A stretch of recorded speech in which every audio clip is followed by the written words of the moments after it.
Okay, so on this awesome Memorial Day, we have a former Air Force. What was your rank? I was a technical sergeant in E6.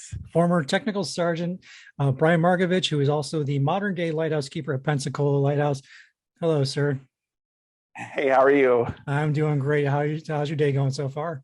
Doing good so far. The sun's out and got some plans after this. So Excellent. So we won't keep you that long.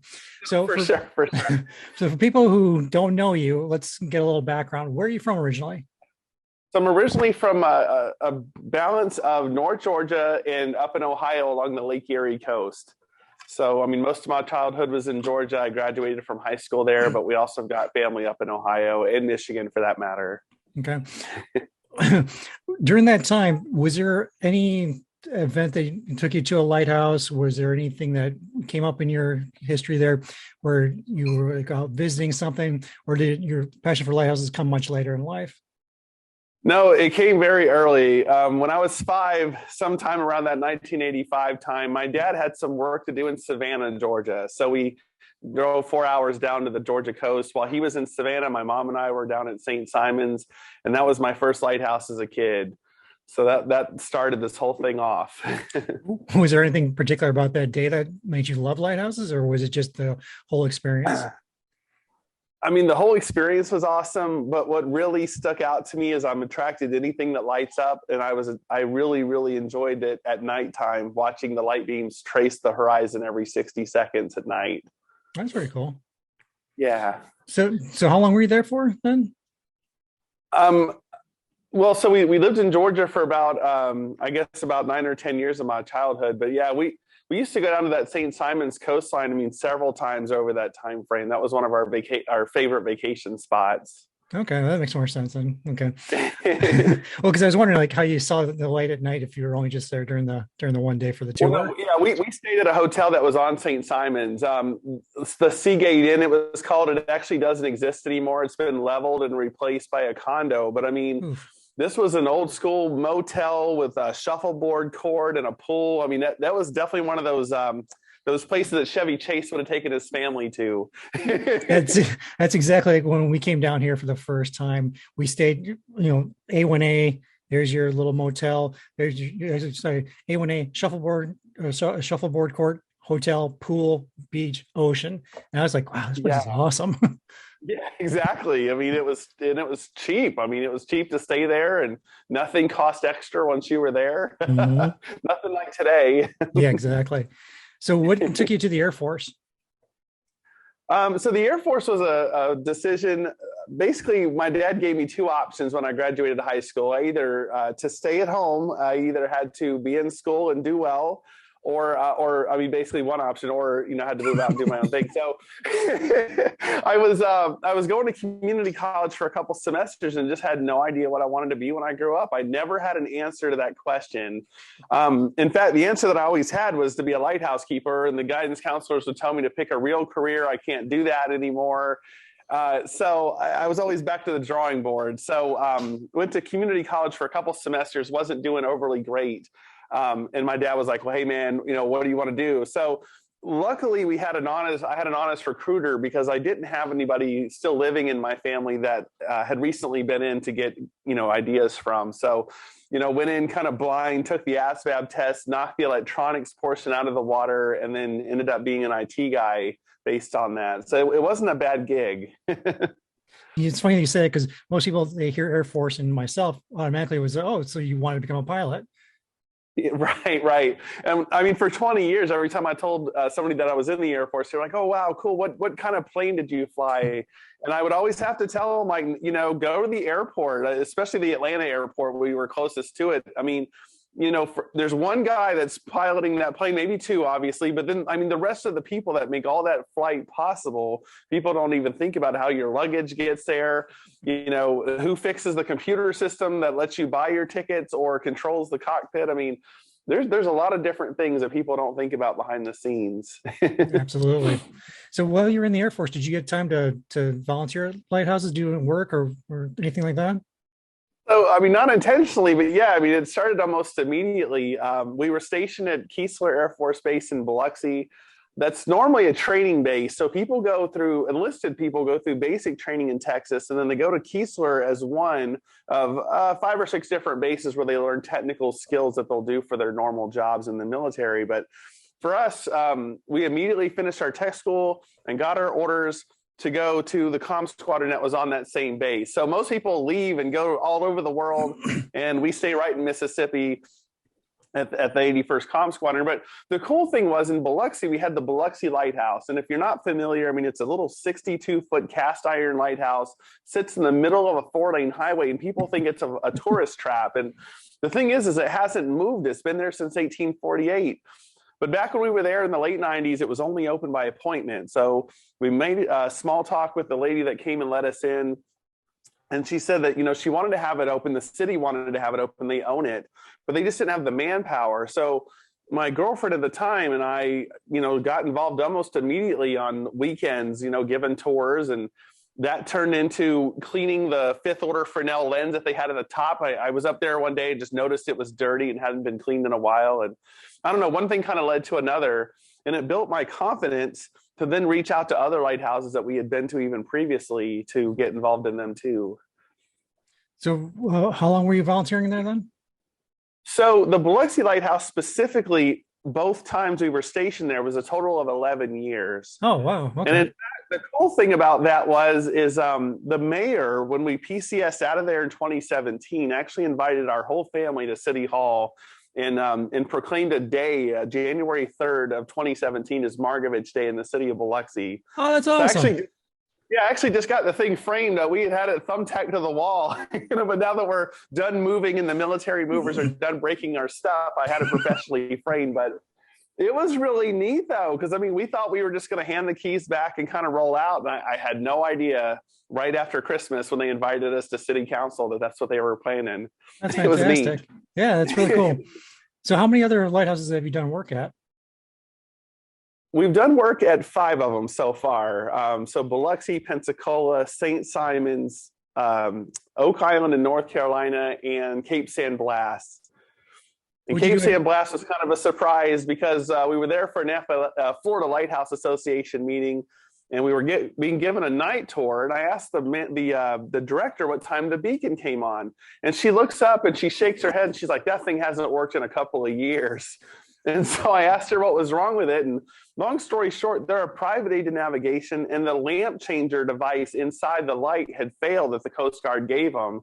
And I happen to have my red and green lights that I bring to every meeting in the back of my truck. So I gave her one of mine and made it work again that night. That's and awesome. Then we went back a month later and rewired it to take a normal LED light bulb that they can get at Ace Hardware. So they're back online again, but that was one that I hadn't planned on. It just kind of presented itself. That's pretty cool. What'd you do at Oak Island? Yeah. Well, Oak Island is and if you haven't been to that one, is unique. It's cement. It was built in 1958 instead of 18 something. And we used to help decorate that one for the holidays. They had big old Christmas lights we used to put on the top of it. And we used to help with the events that they had, and we used to help give tours. It's all ship's ladders up the inside. It's an incredible tower to climb, very unique. That is. I've never been inside that one. So of all the experiences that you've had, was there one that you would like to redo and think you could do a better job with? So that's a tough one. That would be a mix between Biloxi, my time there, and some of the practices that I've since learned from, and I think my time at St. Simons volunteering with them. Okay. One thing at Biloxi that I a couple of things I made mistakes on. For one thing is you're not supposed to touch a Fresnel lens with a drop of Windex. Right. And by gosh, I used Windex on that one a few times. I just didn't know any better. This glass, and I'm like, it needs cleaned, and this stuff is really good at that, and not so much. The other thing I did at Biloxi, though, that was neat but not good for it, is I had the brass frame polished on it. I had it shine to you could see a reflection in it, but it's so bad for the brass to take the patina off, I later found out. So I definitely don't make those mistakes anymore anywhere else. Okay, so what actually got you to Pensacola? So Pensacola, literally the lighthouse is what got me here. Late 90s, I had just graduated from that tech school. I had just gotten to the dorms. I didn't have very many friends yet. And I had my car. So I drove 2 hours over to Perdido Key on a whim. Gas was 99 cents a gallon. You didn't have a phone in your pocket. I mean, you just drove until you saw cool stuff. You didn't research it ahead of time like you do now. But I pulled up to the beach there, and I saw the light from Pensacola every 20 seconds, just, sweeping across the land. And again, I didn't know that there was a lighthouse over here. I had no clue what this coastline had. So I drove until I found it. And it was an interesting time because, I pulled up to the back gate of the naval base, and I'm thinking to myself, oh my gosh, my Air Force ID is not going to work here. It did. and I'm standing there, on this February night, staring up at this thing. And I'm like, the St. Simon's Island 105-foot tower was the tallest one I had been to so far. And I'm staring up at this thing and I'm like, man, that's got to be taller. And I finally, I went back home and I researched it on what I could. There was a few websites back then, but when I found out the Pensacola was 150 feet tall, I was just instantly attached. That's cool. I brought Amanda the very next weekend. My friend at the time, I said, you got to get in the car. You got to come check this place out. And then on the beach in front of the lighthouse on that sunny Sunday afternoon, I asked her to be my girlfriend. And this Thursday is 21 years of marriage. It definitely is a magical place for us. So congratulations. Thank you. Yeah, congratulations to her for putting up with this issue for this long. Yeah, I have the same thing with mine. Exactly. So, and Amanda's into history, thank gosh. So when we visit a lighthouse, it works because I'm into the architecture and a little bit about the history and the light itself. And she loves to read into all the facts and dates and things. So it works out when we visit different ones. That's cool. So when did you come back to Pensacola then? So we came back in 2019. That's when we retired from the military and moved here. We moved back to Biloxi from 2010 to 2017 for our second assignment there. And the Lighthouse Association here in Pensacola formed in 2006, but they didn't have the place open every day until 2010. So we immediately reached out to them around that 2010, 2011 time, and I asked them for a sunset tour. And again, just started making small talk and getting to know them. And the rest is kind of history, but I told the director that, I have about 9 years left of my career. I want to work here when I retire. He's like, we'll leave the light on for you. That's awesome. So here we are. Yeah. So when you came back and you started, are you a pay position? Do you volunteer? What exactly do you do? So I was a paid position for about a year. And then that's when my wife and I were both retired Air Force. That's when we both got our VA ratings. And that disability rating was fair enough that I was able to do it as a volunteer. That's cool. The cool thing about that is I'm able to pick and choose and kind of come and go. I'm not stranded there for 40 hours a week. If it's a slow time, I can kind of roll out and do something different. And it's cool from a nonprofit agency point of view because I don't cost them anything. They have to count every dollar and look at what they pay out for payroll and what they bring in. And that's been a challenge, but that's a whole nother story. But it's nice because, like I said, I do the lighthouse keeping stuff. I do their IT work mostly remotely. I control their phone systems, but I don't cost them a dime to do it. So it's neat. And like I said, I'm kind of in control of how long I spend and when. That's fantastic. So how many days a week do you think you actually, like on average, do you actually tour work? Well, so originally that was 2020, January 2020 is when on the New Year's Day is when I was like, okay, I'm going to become a volunteer. Well, for those that are unaware, we had an attack on base on December 6th of 2019. So right at the end of my time as an employee, we had a shooting on base that resulted in the base being closed to civilian visitors. So unless they have somebody in their car with a military ID, they can't even come to see us. So we're 2.5 years in. there's talks, finally, public talks. Now, I know they've been talking in closed rooms, but finally public talks. This Saturday, they're going to do a trial day and have the base open for a couple hours, like an open house. So we'll see how that goes. But yeah, it's been so that's been what I was going. That's my full-time volunteer gig now, though, is meeting people off base and bringing them in my Explorer, giving them a private tour, and then taking them back to their cars. So single-handedly, I've done 1,600 people in the last 2 years. I mean, at one point, I was doing 3 tours a day, 6 days a week. And then I kind of loosened up on that because that was exhausting. And I climbed the tower every time and give each family their own like 2.5 hour tour. I mean, that was exhausting. So, but I still do a few a week. And then every Saturday is my shift at the top in the morning. That's when we clean the lens and that's when we greet guests and stuff. So is it just military that can get in there now, or can public with advance notice? It's all wording and it's advanced notice. So it's all wording. So in other words, we don't do an ID check at our gift shop and turn you away if you don't have a military. Like, we love money, we don't care what color it is. But that's the challenge, is to get through the base gate. So again, if they come with somebody that's got an ID, or when I really talked to the director and needed to really only do 1 tour a day, that's when we started running our bus. So we have a small team of retired military veterans, myself and about 2 or 3 other guys. We take turns relieving each other and all that kind of stuff, bringing people in. So it's kind of like Canaveral. Yeah, just like Canaveral. Yeah, Florida's got we have 30 lighthouses, and 3 of us are on military bases at least. Because you have the Mayport guys too. You can't go touch. Yeah. So yeah, there's 3 of us that have tour issues because of our location. We do too, but it's because we have to, use a boat. We don't have a bus. Yeah. I wish we could bring people on a boat, but darn, I mean, you get caught pulling up to the beach on this thing, and I don't know what'll happen. Yeah, probably after that thing in December 19, probably nothing good would happen out of Exactly.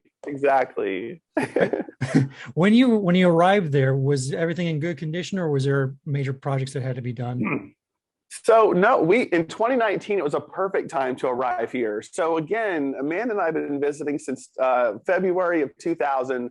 This place has gotten a $3 million restoration since then. So, I mean, it's been like watching a dead person get revived.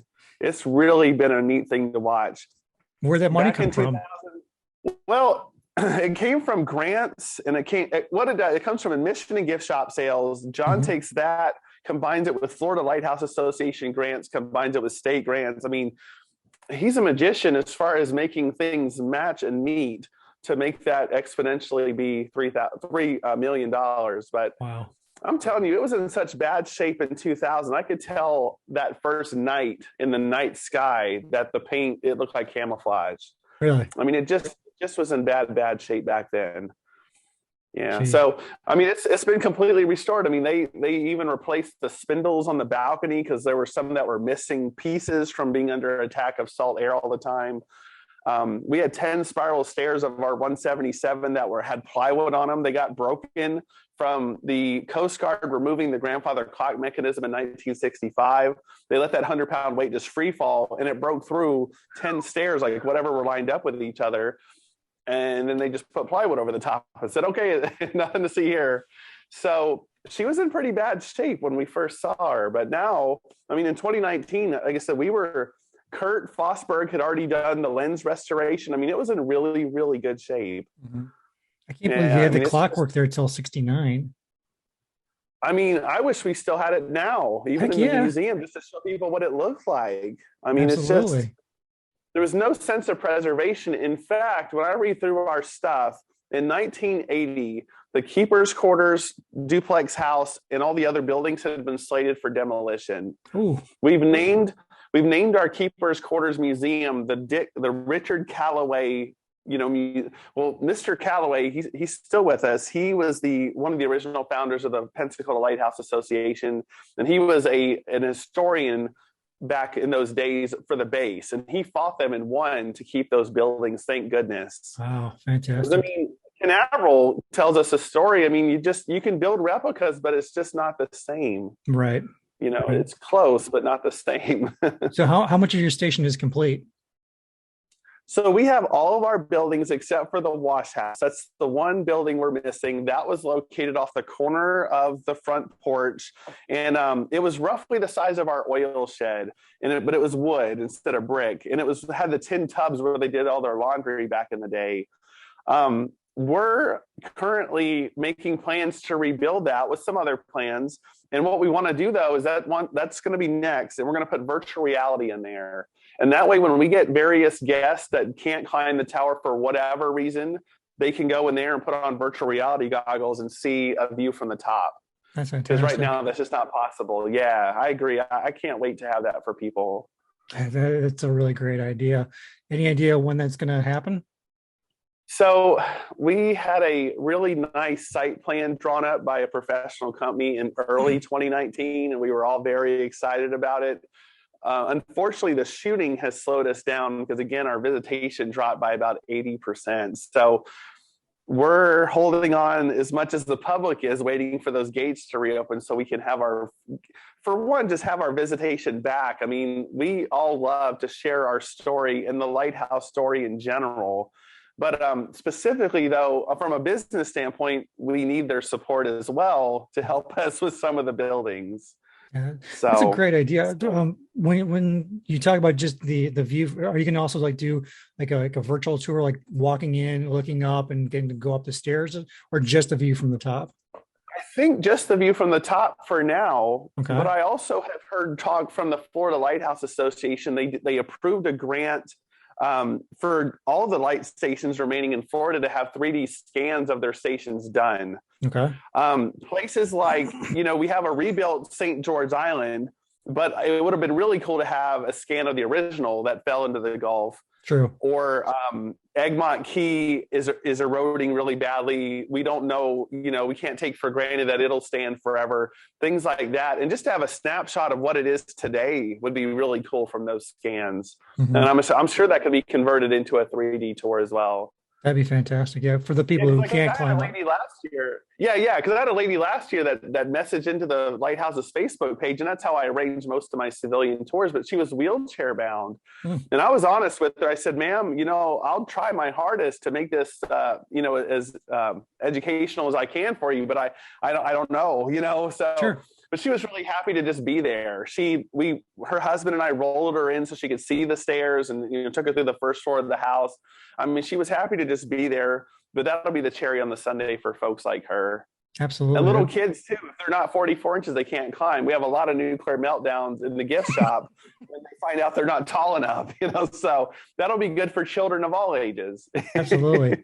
Absolutely. That's a great idea. Because like I said, if you can't get up there and it's something that you're really passionate about, to be able to give somebody that view, that's going to be a great little feature that you have there. For sure. And I have videos in a PowerPoint presentation on my iPad that I use to try to bring that view down to people that don't climb that are in my groups. Mm-hmm. But yeah, that'll be the best just across the board tour for folks for sure.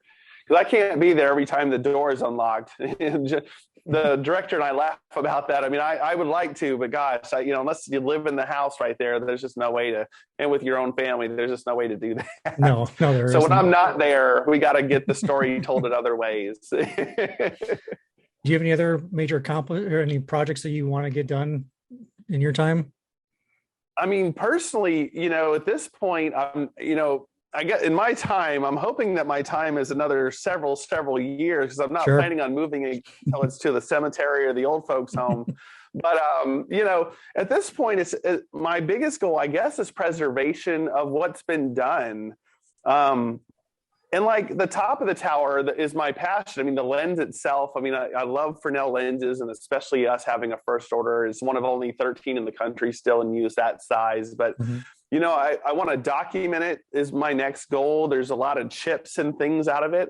It's already labeled 1 through 8 from France. It's already numbered, but I want to number the prisms 1 through 42 in all 8 sections. And I want to document and photograph which ones have chips. And that way we have a snapshot of where we are now versus what's new or what's already there. Yeah. Art McKinney was the last civilian keeper basically Oh yeah, for Hillsborough when we were going through restoration, and he did just that. He did a drawing of yeah, the lens, and piece by piece, this one's perfect. This one's got a chip here, and it's a great thing to yes. have for your archives. Because you figure we've only been exposed to sunlight since the 60s. I mean, before the 60s, they hung curtains every morning, and Mm-hmm. that lens was not exposed to UV rays all day long, all summer long. I mean, we wonder how many of our chips, and we have like blowouts where it looks like when a rock hits your car windshield. It just makes you wonder how much of that is from, being kind of cool in the morning to having that sun hit it for, and heating it up kind of thing. Mm-hmm. So yeah, we just want to get a snapshot of where we are. So Mm-hmm. that's the kind of stuff I want to do. And things that I learned from like St. Simon's, for example, was like how to keep a log and how to keep a maintenance record and things like that. Just to know where things are. Absolutely. How often do you clean your lens? So every Saturday morning, my wife and I pull a shift at the top, and that's when I feather dust that lens from top to bottom. It takes me about 45 minutes. I take both of the light bulbs out, wipe them down with alcohol, blow the bug carcasses out of the light sockets, and put it all back together. We have a really clean lantern. Like when I tore other ones, I'm like, oh my gosh, these guys need some help. But and I check the brushes and the motor. The 3 years that I've been here, 3.5 years, it has not failed from a lack of preventive maintenance once. We had been visitors here previously where the lens stopped turning, even though the motor was still grinding because the brushes were done. Mm, I mean, it just didn't used to get checked as often as it could have. sure. I mean, in the defense of the guys that check it, though, this little 6-person team is responsible for every beacon from Mobile Bay to Destin. There's 500 red and green buoys, range towers, us, and things like that. So they laugh. I'm hoping with me, but I'm sure it's at me. But like, I try to take as much of that as I can off their plate, and I send them an email every month and let them know what's gone on, dates and things. But I love it. I mean, I love being the guy that gets to climb inside of that lens every Saturday. It's the coolest. Absolutely. Most enthusiasts don't even get a chance to see it up close, and I Exactly. go inside of it. So it's neat to be part of that. And I check the timing of the carousel. It takes 2 minutes and 40 seconds to make a complete revolution. That keeps my flash panels at 20 seconds apart. Mm-hmm. I know that if that gets off, I'm not going to come in tomorrow and find a bunch of ships that passed Pensacola because I have no idea that they're here. But it's just neat to keep that on time and be part of what that's been for the last 163 years. Absolutely. So when you feather dust once a week, but what about actual full cleaning? So yeah, and that I learned from Kurt Fosberg and my friends at St. Simon. So every year around April-ish, I go up and I wet wash the lens, is what Kurt calls it. That's where I use 50% distilled water and 50% alcohol. And it takes me about 2.5, 3 hours to wet wash the lens from top to bottom. That's you can read the 14-page Coast Guard instruction all day long, but until you've done it, I'm still perfecting my process. So I've learned that the less damp the rag is that you're wiping it down with, the easier. I mean, the more water, every drop of water you put on has to come back off. Oh yeah. And it just doesn't take much to clean it in the first place. But I mean, I used to completely soak that rag, and then it would take me 4 or 5 hours to clean it because you had to take all that back off. I'm learning as I go, but no Windex and a fairly dry, slightly damp rag. Yeah, we do a two-person team. One person's inside the lens, one person's outside, so you can kind of double check each other because it looks dry here, but then you look under it. Well, there's a little bit of a streak still there. So two-person team works well. Well, what I like to do too is when I'm doing I do the inside first, and then when I do the outside, I like to turn the beacon on because then I can really see each prism lit up and see which ones still are smeared or not. And the other thing is April is important to me because I would do it in January when it's nice and cool for me, but it doesn't dry right. Like it's got to be somewhat warm, but not August. It's a fine line of when the right time is. Absolutely. Now, do you have many records going back from the keepers, or has nobody really looked into that? I'd be interested. I'd be interested to see what their cleaning schedule used to be for the lens back then. At some point, I'll have to check with our curator. Jess Morgan would know more, and John would know more about what we've got in documents and stuff. But yeah, that would be really interesting for sure. Because I wonder I if they agree. they had a special time of year that when they did it, or if they had it like every 2 months or something like that. Yeah, it'd be really interesting. Or did they do that daily? I mean, with that whale oil and kerosene, my gosh, that thing would True. have been covered in soot. True. Back then, I'm I sure it was just a daily activity, but Yeah, I when it mean, at can, this point, we're trying to preserve and not touch the glass more than we have to. But gosh, back then, correct. and it wasn't old back then, it would have been this newfangled technology. But Mhm. they probably cleaned it a whole lot more than what we do. Goodness. Yeah. Okay. I just want to kind of go back here. Like when I'm at the lighthouse, I like to, take a look around. And even though I'm looking at modern day things, I like to kind of use the pictures that I've accumulated over the years and picture what it was like back in time. Do you ever do that?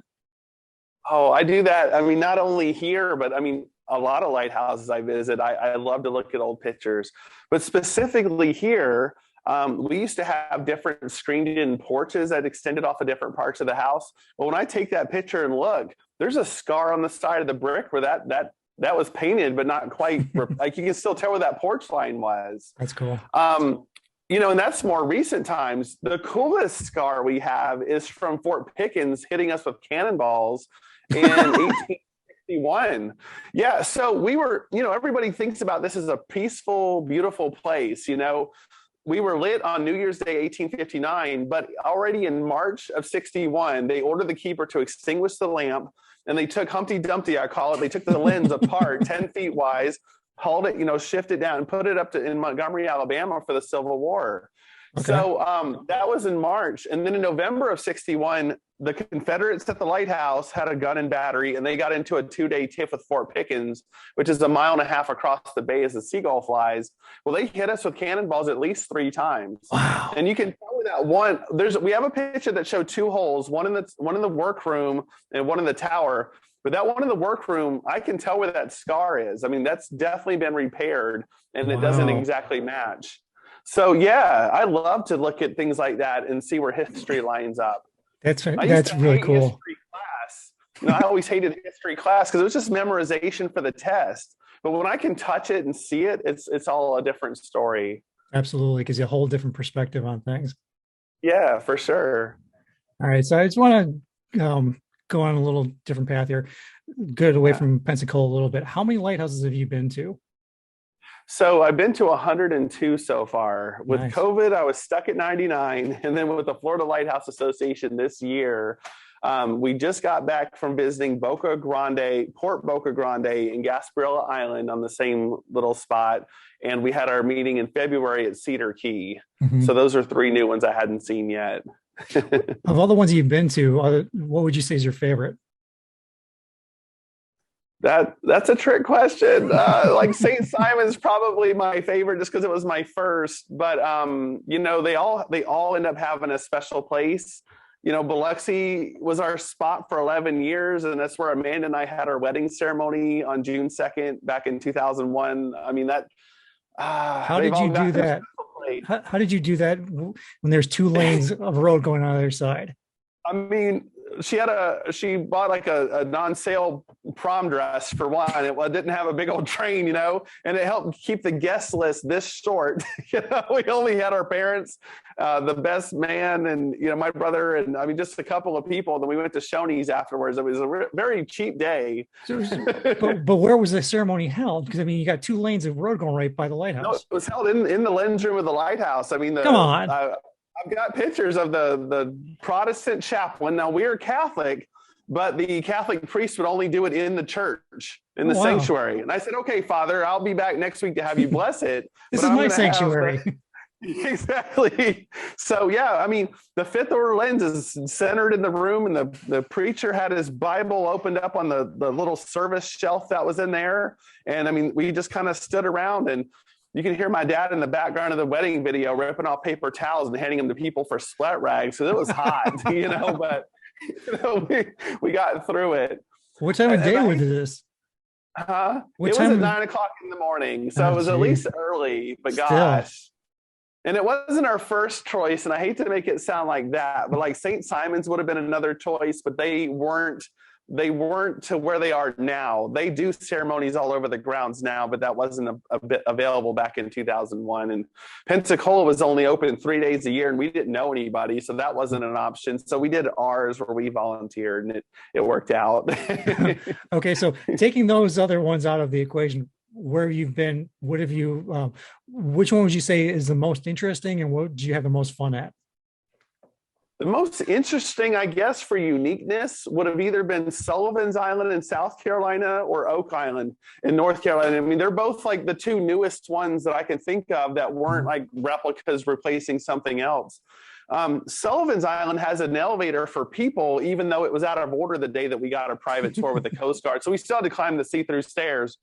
But super neat, though, In Oak Island, I mentioned a little bit, is cement. So there was a continuous pour tower built in 1958 instead of 18 something, and it's all ship's ladders up the inside. So those two were probably the most unique. That is pretty cool. Okay, Yeah. you posted a picture a while back of getting into Ocracoke Island Lighthouse, and I'm very jealous about that. I want to know how you got in there, and who you have to know, and how do I get in there myself? So what I tell all my guests that meet me is just ask the question. A lot of people of my 1,600 that I've met and taken to my lighthouse have all just been through Facebook Messenger, post random questions, things like that. The worst thing they can do is say no. Mm-hmm. I've only been told no a few times, and one of them was Body Island, North Carolina, because it hadn't been renovated yet. It was still missing stairs, and it was in bad shape. But at Ocracoke, we were stationed in Fayetteville, North Carolina. We used to go out to the Outer Banks in the wintertime when it was off season. And I looked up the National Park Service and for their ranger station online and just asked the question. And the lady said, sure. And I said, okay, we'll see you on Friday. So we've actually been inside of it twice. But, Come on. Both times, but it's one of those like Canaveral though. And have you been to the top of Canaveral? No, I've not had that opportunity yet. I've tried. That one's tough. That took 7 years of emailing, and finally Sonny, Mr. Sonny was able to grant us a tour. But we tried twice on that one. But when there's lightning within 5, it was an Air Force base at the time, Space Force now, Sure. But you couldn't be in the cast iron tower. Mm-hmm. But I guess where I'm going with those is that they're super challenging in the inside. I mean, it'll never just be freely open for new lighthouse, and for us lighthouse veterans, it's not bad because we know what we're getting ourselves into. Right. But I have people show up to mine all the time and say, "Oh, there's no elevator." I mean, they just don't know what they're showing up to. Right. Yeah, So, I love Cape Canaveral because it has such a tie-in with Hillsborough, because a lot of our guys came from there, and I've been dying to get up to the top of there because there's just so much history in that place. I mean, I would just love to be there. Asking is all I can say, man. So Canaveral's rough because you're in a tube for the first 3 floors, Mm-hmm. and then the stairs are kind of floating in the middle of the room after that. Yeah. And the issue they have is there's these random steel beams that go across it goes right across the stairway. I mean, Sonny was like, okay, watch your head here. Okay, watch your head there. I mean, it's random the way it wasn't built for tourism for sure. No, definitely. But to get to the top of theirs, it still smells like my oil shed. I swear to gosh, you can still smell kerosene up there. Oh. It's weird because they've been completely renovated too. I mean, they completely took things apart. I swear to gosh, I still smell kerosene in there. Wow. It doesn't get opened up very often to ventilate that out, I guess. It doesn't. But yeah, I mean, Thomas Knight, our head keeper here, our second head keeper here, the longest stay, he was a grandson of Mills Burnham. And his father, James Knight, married one of Burnham's daughters. And, just the connection with that. Then we had George Nauman, who was who was Thomas Knight's cousin. So he came from Canaveral. And then we had the Stones, who were at Canaveral. I mean, we had a lot of people who came through there, either blood or, secondary. And just to be able to get to walk back in there and see what the kind of working conditions that they had to deal with, I would love to get in there. Right. Oh, for sure. And to think that one was completely dismantled and moved and then re-erected in its new place. I mean, just wild. To think about that now is crazy to think about. Mm-hmm. So, how many other lighthouses? Well, I know obviously the answer is all of them, but which ones do you really want to hit next? So a whole coastline that I have not even touched foot on yet is out west. I mean, I've not been to a single California, Oregon, or Washington lighthouse. I mean, Hasita is on the list, but you can stay Hmm. in the keeper's house as a bed and breakfast. I'm already Facebook friends with the Point Cabrillo Lighthouse, if I'm saying that right. It was in Hmm. the movie The Majestic. That's high on my list, and they've already, said I could see the lens when I get there. I Nice. mean, they have a really unique, I want to say third order Fresnel lens at the top of theirs. But yeah, and I also have barely scraped the surface of Michigan. I mean, Michigan has the most of any state. At last count was 129-ish. Something like And that. Yeah. my aunt and uncle lived in Grand Haven. So I've only been to Oh, Grand Haven, South Haven, Holland, and St. Joe so far. Only from our house in Ohio up to their house and back down. I haven't been past that yet. So, yeah, I've got a lot of traveling to do. And I haven't been north of Gloucester, Massachusetts yet. I've not touched foot into Maine. okay. So, that whole area too. Uh, But a lot of those are not open. So, like, I'd have a lot of legwork ahead of time, emailing people asking the questions, hopefully. Absolutely. Yeah, there's so many great ones up on the North Coast there. And then For around sure. Michigan, Michigan's got so many that are tucked away in these little remote spots in order to be able to Oh, get to see you. for It's definitely a sure. challenge. And like Grand Haven, South Haven, and St. Joe with those elevated catwalks because the darn pier freezes over for 2 months out of the year. I mean, that's Right. all they could do to get out to them. Hmm. And then I recently learned, I mean, I spent time in Marblehead, Ohio as a kid. I recently learned that they used to shut those ones off in the wintertime Because because it the froze up. Lake Erie froze up. There was no point in having them there. And I Yeah. was like, well, what does he do all winter? And I guess he would just bebop around town and go to church and stuff. The keeper would just be around town. Yeah. But super interesting. Yeah, I've seen some of them where, the entire thing was frozen over and all the people are driving their cars out to the lighthouse. So they'd actually open up for Yeah. tours. Yeah. Yeah, and they still do that. And then you read about Coast Guard people rescuing them because the ice like broke free and shifted out. I mean, it's so my mom used to like threaten our lives, like you will not go on the ice, because it was dangerous. She couldn't tell how deep it was. Right. Yeah, super cold. Okay. Last thing I want to talk about is you've mentioned Florida Lighthouse Association a little bit. What Yeah. exactly is the Florida Lighthouse Association and what is your tie with that? So the Florida Lighthouse Association, I would sum that up for people. There's two main sides of it. One is the business side. If you're into preservation of lighthouses and grants and all that kind of stuff, that's what they're mainly doing is, every time you see a Florida registered car around the United States with a Florida tag that has the Jupiter Lighthouse, a proceeds from that goes into a special account and we directly give that out for grants. I mentioned earlier too, our director he's actually the president this year. So that's the connection there. Mhm. But they recently as a board voted to do grants for people to do 3D scans of their lighthouses. So they do preservation work and they do preventative things and educational things. They also do grants for signage and things like that as well.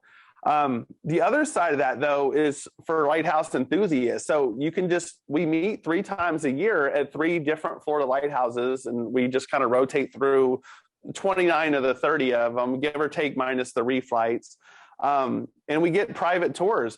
And you'll read like the next meeting is at Ponce, for example, last year. And you're like, well, I've already been to Ponce. Well, if you've been to Ponce as a normal person, that's one thing. But going with the FLA is so much better. Mike Bennett there, allowed us to go into the lens room at night. I mean, the Oof. lens room is never open. It's always caged No. off, but he let us go up there at night.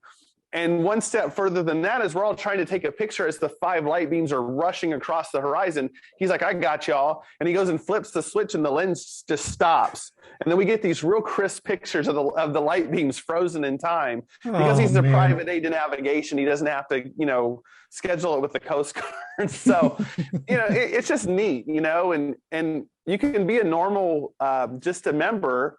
But then also one step further than that is they do special tours for donors. So if you can opt to, have a certain amount paid each month or whatever. But if you're an additional donor, they do tours for that too. So like we got to go into Jupiter at night, and that Mhm. was specifically a donor tour. So it's just neat. Like I said, whether you just want to see all the lighthouses and get rare tours, or if you want to help preserve them, or somewhere in the middle and do both.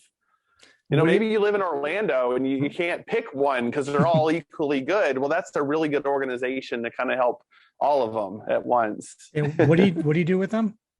So I started off just kind of being a normal member, and I quickly realized that they needed my 20 years worth of Air Force IT support. You know, like, oh my God. So I set up the projector and the mics and all that stuff. And I was doing really good at that. Well, then COVID happened. So now we added Zoom to the picture. So I did video teleconferencing for 15 of my 20 years for generals, like running the VTC equipment. Oh, wow. So Zoom is pretty darn similar. You know? So I set up cameras and stuff, and that way we still have people. So originally people were dialing in via Zoom because of medical concerns. Well, now I think it's more of it's a big state. Mm-hmm. So like if the meeting's in Pensacola and somebody lives in West Palm, that's a heck of a drive. If they can't drive and gas is $4.50 a gallon, they can just pay $15 and dial in remotely and still stay up to date with our news. That's so again, cool. It kind of just depends on why people join. It doesn't help with a rare tour, sure, but if they just want to stay tuned, that's an easier way. Now, are there plans for like taking that a little bit further, where you're not just getting the meeting, but you're actually going to get to see a little bit of the lighthouse through a virtual for FLA? Ooh. See now you're adding to my plate. I'm sure we can do that. That's what I love to do. I'm sure we could do that. Yeah. I mean, I would have to switch and do more of a mobile setup for that part, but I've thought about doing that even for our lighthouse, making a virtual tour. Like I said earlier, those 3D scans I think will help with some of that, but until that happens, I don't know what the time frame is. That's an interesting thought, though, for sure. Cool. That'd be because I would love to go and see Seahorse, but I just couldn't afford to go over there, and had a couple other things going on at the time. Well, but in that one, we thought we weren't going to be allowed to climb it because of, I forget if it was COVID or staff. There was something. Mm-hmm. And, I hope I don't get him in trouble, but like the guy, once we got out to the island, he was like, "You guys can go ahead." I was like, "All right, buddy, are you sure?" Hold me back. Pictures online. Exactly. They don't have their original Fresnel lens. It's a replica. Mm-hmm. But gosh, Dan Spinella does some really, really good work with those replicas. They look just as good. Yeah, he made a new prism for us. One of our prisms was stolen. I read about that. And he made a new one. And there was two choices. We could go with acrylic for $2,500 or glass for $20,000. So we went with the acrylic. And with the acrylic, acrylic, obviously you would want to go, but fiscal restrictions. Yeah. with the acrylic, he was actually able to get him to tint it to match all our other ones. So you can't tell. You absolutely can't tell. That's cool. Yeah. Because two of my bullseyes are his productions, and I can tell, and that's not necessarily bad, but I mean, those two pieces are just crystal clear, where the old stuff has that greenish hue to it. So yeah, I can completely point my two out instantly when I get up to the top to show my guests. But that's cool though, that he's got a way of tinting that. Mm-hmm. Yeah. So I'll tell you what, though, at night you can't tell. No. Like when I produce my 8 different beams and I'm on the catwalk, I cannot tell if that's a glass one or one of Dan Spinella's plastic ones. Mm-hmm. It's wild. Yeah, he does phenomenal work with that stuff. It was a great day having him out there. So yeah. Totally. I agree. Like Mike Bennett's got a teaching lens that he has. It's one of his creations, and it shows, like if he goes on a field trip to a school, it shows the kids what a fixed lens looks like and what a flashing lens is. But I'd have to get somebody to give me a grant for that thing because it costs a couple dollars. But that's something I've started doing here is like the kids can't come to us with COVID and the base stuff. I went and talked to 80 fourth graders a couple months ago. I mean, they loved it. That's I cool. took my red and green lights with me, and I was at the check-in counter at the front door, and this little kid was asking me all about them. I mean, they were interested from the time I walked in the door. I was surprised. That's fantastic. Yeah. I was afraid I was going to make them sleep with their eyes open, but they had really good questions. I mean, my daughters trained me. I did some practice runs in the living room, and they were purposefully trying to throw me off. I was an instructor for 4 years in the military, though. Not today. Right, I love sharing our stories. I mean, specifically here, but like when I do a talk like that, I give a talk about the lighthouse community in general. That's cool. I get multiple examples of different day marks. I mean, different lenses. I don't just I zoom in on ours at the very end of the talk, but the majority of it is the whole lighthouse community. That's cool. Okay, so last thing before I let you go for the day. Yeah. If you say there's one thing that you love the most about what you get to do, what would it be?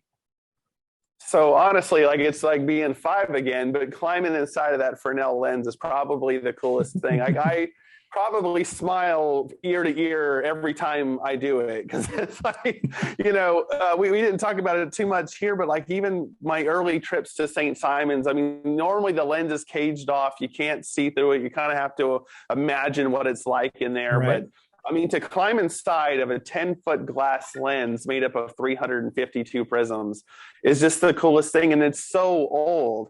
And when you look out of the bullseyes, I mean, most people don't get a chance to see it, but when you look out, everything is upside down. It inverts what you see like an eyeball. Yeah. And it's just neat. And to think about all the other people that have stepped in there to do what I do and to keep it clean and keep it working, it's just phenomenal. There's no paycheck that can equal the fulfillment I get from doing that. Absolutely. If I can add on to that, I'm going to urge you to look into a little bit of the history of the keepers and find out their stories, because the more you can find out about what they went through while they were there, every time like I get to go in there, I get every now and then I get a different story will flash in my head. Oh, there was an argument here. There was an accident here. There was, and so every now and then it's like, it comes out of nowhere. I'm not pre-planning this. It's because I've read about these things. It hits it. Now it's like you're walking back in time, in history. And also it's like, well, I'm now touching this exact thing that was central part of this story. And it's really, really cool. Yes. Oh, for sure. For sure. I mean, gosh, every lighthouse has those stories. I mean, even St. Simon's with the keeper and the assistant keeper having a duel on the front lawn. I mean, I tell people like, you have that coworker that you can't stand. Well, there's not an office full of people for you to talk to these people instead. You're stuck with that guy and you're sharing a wall, I mean, close quarters. And if you don't like the people you're with or you don't get along, that would be extremely challenging out there in the middle of nowhere. Yeah, absolutely. All right, sir. Fights broke out often. Yeah. Well, I just want to say thank you again. I know it's Memorial Day and you got other things to do with your family, so I'm going to let you go. I'm going to say cheers to you and thank you very much for your service and for this interview. Thank you, sir. Thank you. You're welcome.